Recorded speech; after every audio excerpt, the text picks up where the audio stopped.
he went through a stirring ceremony. I don't know much about stirring when it comes to drinking, but he stirred and he stirred and he stirred. And after a while, he laid his little stick down. And you know what he did then? He picked up his magazine and started reading his damn magazine. I'm sitting there watching him saying, drink the damn stuff. What the hell did you get it for? That's what we call alcohol abuse. Now, that may be normal, but I call that sick to drink like that. So I think I'll read this again. Said the doctor's theory they have an allergy to alcohol interests us. As laymen, our opinions to its soundness may, of course, mean little. But as ex-problem drinkers, we can say that the explanation makes good sense. It explains many things for which we cannot otherwise account. And the explanation of this explains many things which I couldn't otherwise account. It explained to me why I would go down with a bar with every intention of having two. The next thing I know, it's midnight or 1 or 2 or 3 o'clock in the morning or the next day or the next week, and I wonder, well, what in the hell happened? I just went down there to drink too. Well, this idea about this allergy to alcohol interested me. It explained many things which I couldn't otherwise account. Now let's go to Roman numeral page 26. A good textbook will never tell you anything, and what it doesn't give you more information to back it up. He's talked here about the allergy. Now let's go over to Roman numeral 6, first paragraph. Let's expand on that just a little bit. He said, we believe, and so suggested a few years ago, that the action of alcohol on these chronic alcoholic is a manifestation of an allergy. I used to hate that word. They called me chronic alcoholic. I hated it. I'm listening to Joe and Charlie, the big book. But I found out, too, that chronic just means something that you do over and over and over. Can you guys hear it so really well? I was a chronic drinker or a chronic alcoholic. And it is a manifestation of an allergy. And that the phenomenon of craving is limited to this class and never occurs in the average temperate drinker. These allergic types can never safely use alcohol in any form at all. And once having formed the habit and found they cannot break it, once having lost their self-confidence to reliance upon things human, their problems pile up on them and become astonishingly difficult to solve. You know, this manifestation of allergy that Charlie talked about, the phenomenon of craving. After we take a few drinks, and we don't have the craving before we take a few drinks. It's only after we take a few drinks that the phenomenon of craving develops, and then we have to have more and more and more. And only alcoholics have that. Non-alcoholics do not crave alcohol after they take a drink. They just don't. They get all they want to drink every time they drink, which is 2 or 3 maybe. And that's all they want, because they don't have this phenomenon of craving that alcoholics have. The action of strawberries on one who's allergic to strawberries is manifested by a rash. The action of milk on one who's allergic to milk is manifested by dysentery. The action of ragweeds on one who is allergic to ragweeds is manifested by itchy, watery eyes, sneezing, and etc. The action of alcohol on one who's allergic to alcohol is manifested by, and he refers to it as the phenomenon of craving. He uses the word phenomenon because he didn't understand it. So what it is, it's manifested by an actual physical craving in the body that demands more of the same after we once started. And the word craving is very, very important. You know, I hear people today say, well, I came to AA and I craved a drink for 4 years. No, in the context of the big book, that's the wrong use of the word craving. They might have needed a drink, wanted a drink, desired a drink. The only way an alcoholic can crave alcohol is to first put it in the body. Then the physical craving develops, and then we can't stop and we end up drunk.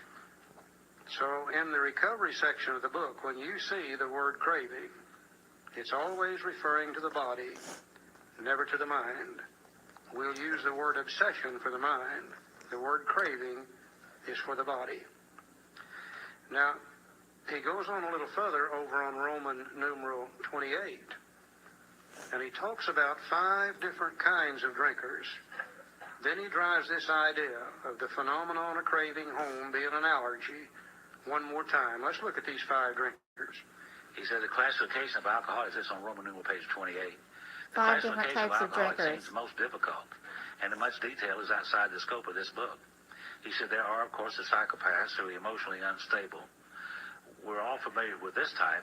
They're always going on the wagon for keeps, and they're over-remorseful and make many resolutions, but never a decision. We call that type 1. There is a type of man who is unwilling to admit that he cannot take a drink. He plans various ways of drinking. He changes his brand or his environment. That's type 2. There is a type who always believes that after being entirely free from alcohol for a period of time, he can take a drink without danger. Type 3. There is a manic-depressive type who is perhaps the least understood by his friends and about whom a whole chapter could be written. That's type 4. I always thought I was the next one, type 5. So then there are types entirely normal in every respect, except in the effect alcohol has upon them. They are often able, intelligent, friendly people. God, I like that. Wasn't that great? Any more type 5s in the room tonight? Yeah, a whole bunch of them. Now he makes this point one more time. All these and many others have one symptom in common. They cannot start drinking without developing the phenomenon of craving. This phenomenon, as we have suggested, may be the manifestation of an allergy which differentiates these people and sets them apart as a distinct entity. It has never been, by any treatment which we are familiar, permanently eradicated. The only relief we have to suggest is entire abstinence. Now, I think what he said is this, that if all we alcoholics in this room tonight should take a drink, God forbid that happen, but if we did, we would not all react just exactly the same. In just a little bit, one of us would be crying in our beer, oh, boo-hoo-hoo, the world's not treating me right. In just a little bit, one of them will be up here on this stage hooping and hollering and dancing and cutting up and having a hell of a good time. In just a little bit, there'll be two over in that corner getting in a fight just sure as anything. Look over here, there'll be a couple, one putting the make on the other. We tend to do that too when we drink. We would do many different things, but if we're a real alcoholic, there's one thing that every one of us would do. We would start looking for a second drink. Yep.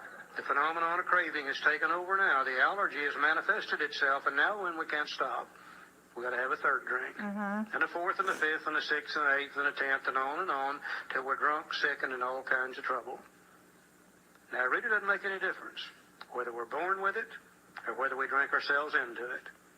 I was born with it, I'm sure. The first drink I took at age 14, the allergy presented itself that night, and I got drunk. Every time I drank, I got drunk.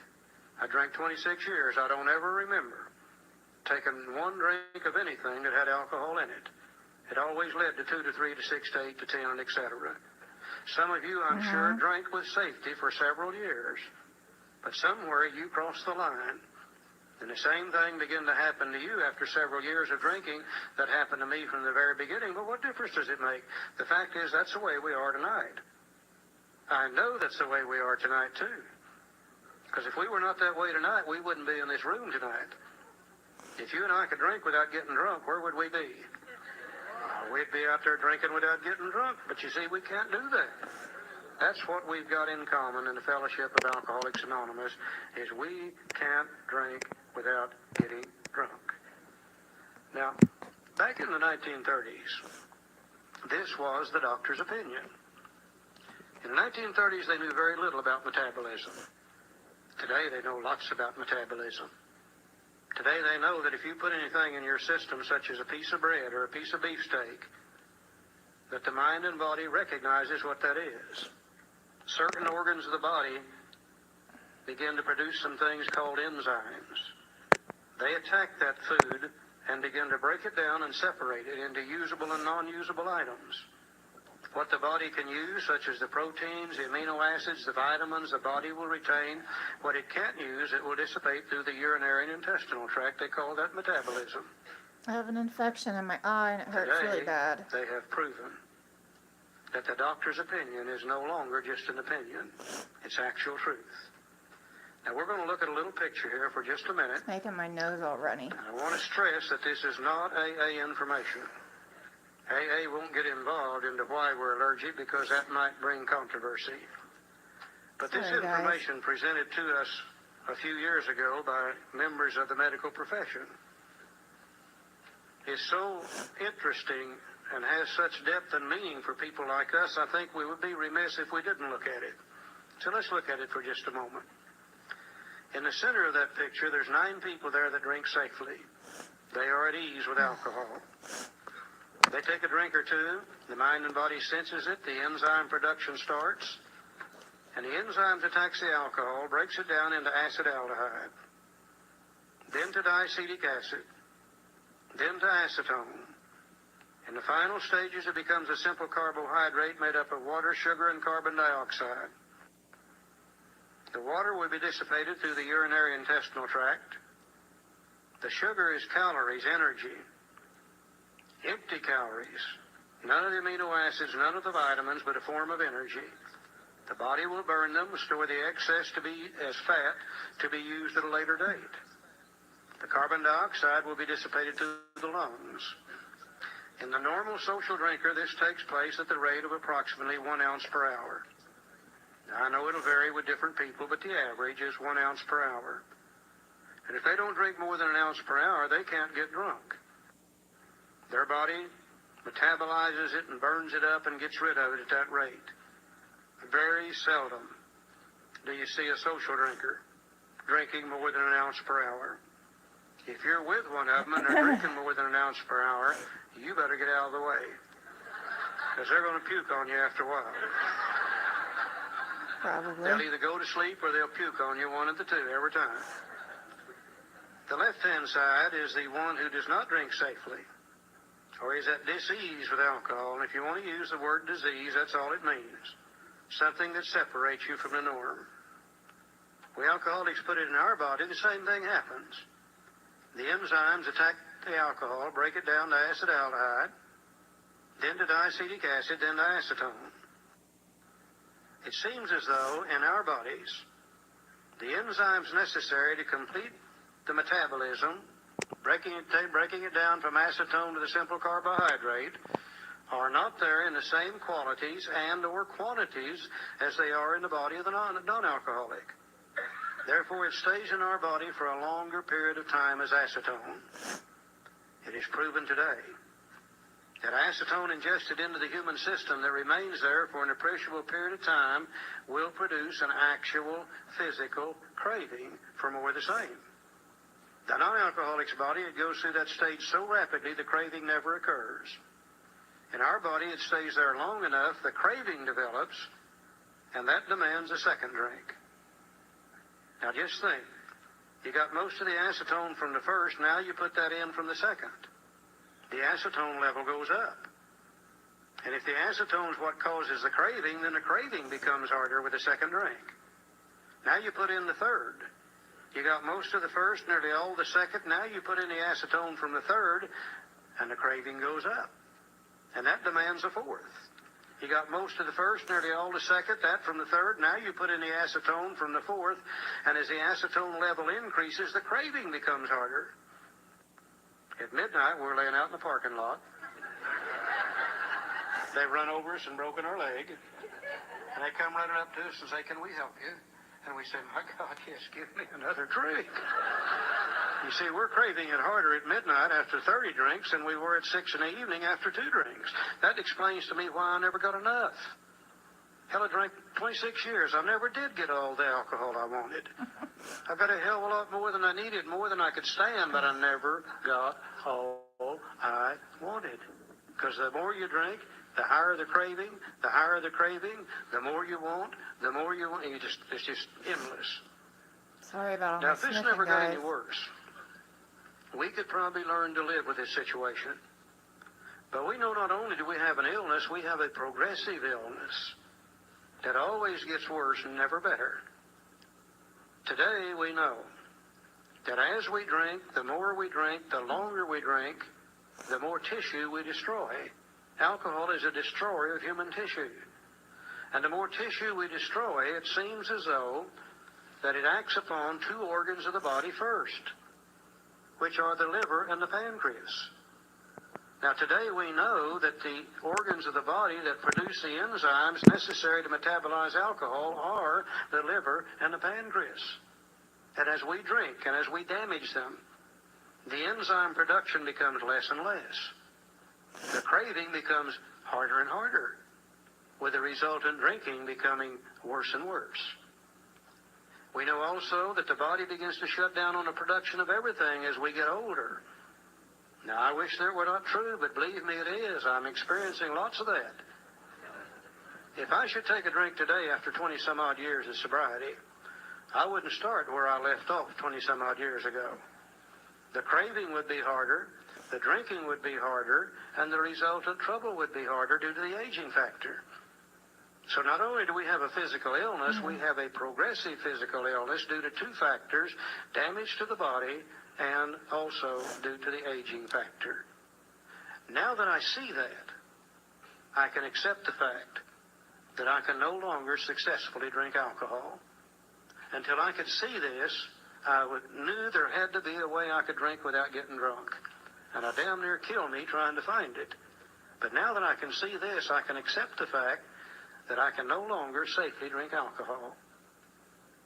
Now, if that's all that was wrong with me, and if that's all that was wrong with you, we would pass the hat, get up and go home, and never have to go to another AA meeting.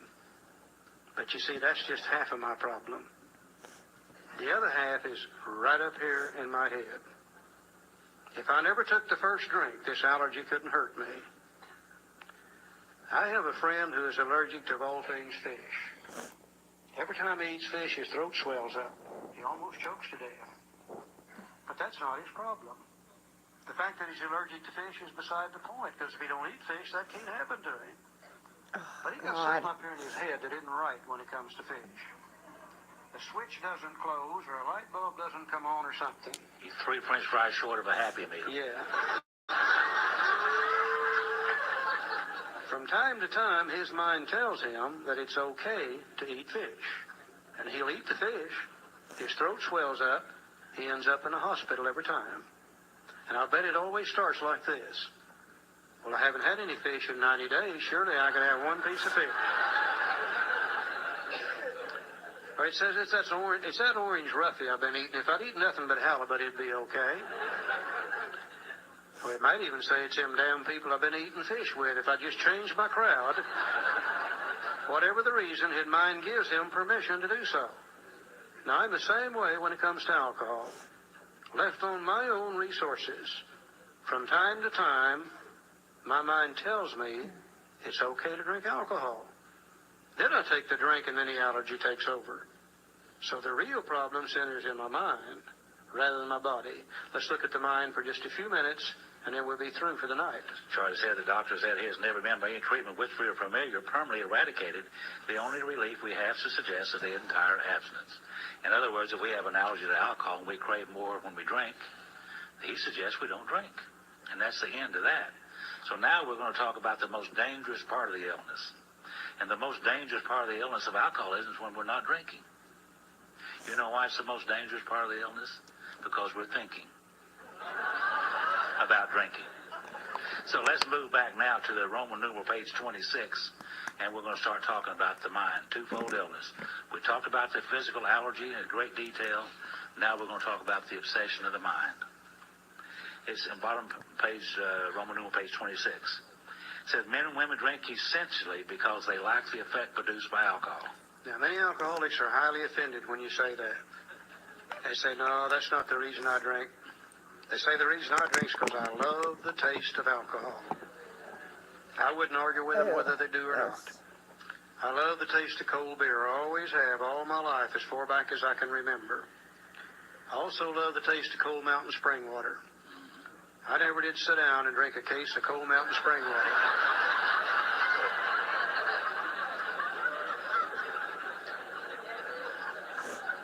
You see, that beer did something for me that spring water didn't do.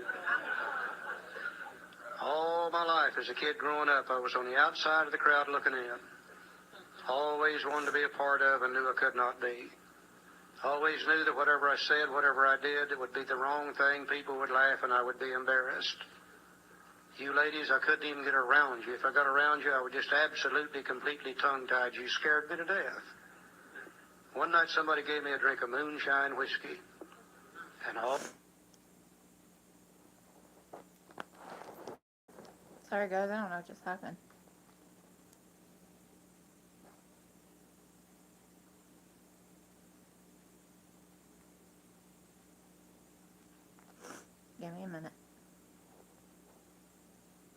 I don't even know where we are now. Where we were. Sorry, guys.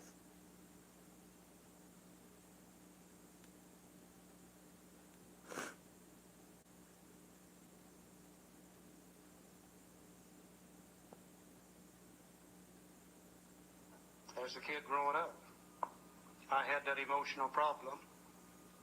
And one night somebody gave me that drink of moonshine whiskey. And immediately those problems disappeared. And that great, exciting, in-control feeling came over me. And I was allowed to ask that girl to dance, take her home, and get in the back seat of that 36 Chevrolet. It answered my problem that night. My mind immediately recorded what it did for me. The next time I got into a solution where I didn't feel right, things were not right, my mind said, if you could find a drink, you'd feel better. And I found a drink of whiskey, and God, the magic happened the second time. In other words, alcohol became the solution to my emotional problems. Now, if I had been non-alcoholic and that worked for me, that would have been great. But I also had that physical allergy over there on that side. And when I had the problem and I used the solution, it sure enough made me feel better, but also it triggered the allergy, and I would drink more than I intended to drink, and I would end up drunk. And I would repeat that cycle over and over and over and over and over again. The mind causing me to drink, the allergy causing me to get drunk, the emotions after coming off the drunk to feed the mind caused me to drink. And the drink then would trigger the allergy, and as time went by, it got worse and worse and worse. Because this is a progressive illness, the drinking would become harder and harder, the trouble would become more and more, the restlessness, irritability, guilt, remorse became more. Alright, guys. I'm gonna end this. I don't know what keeps happening. I'll be back.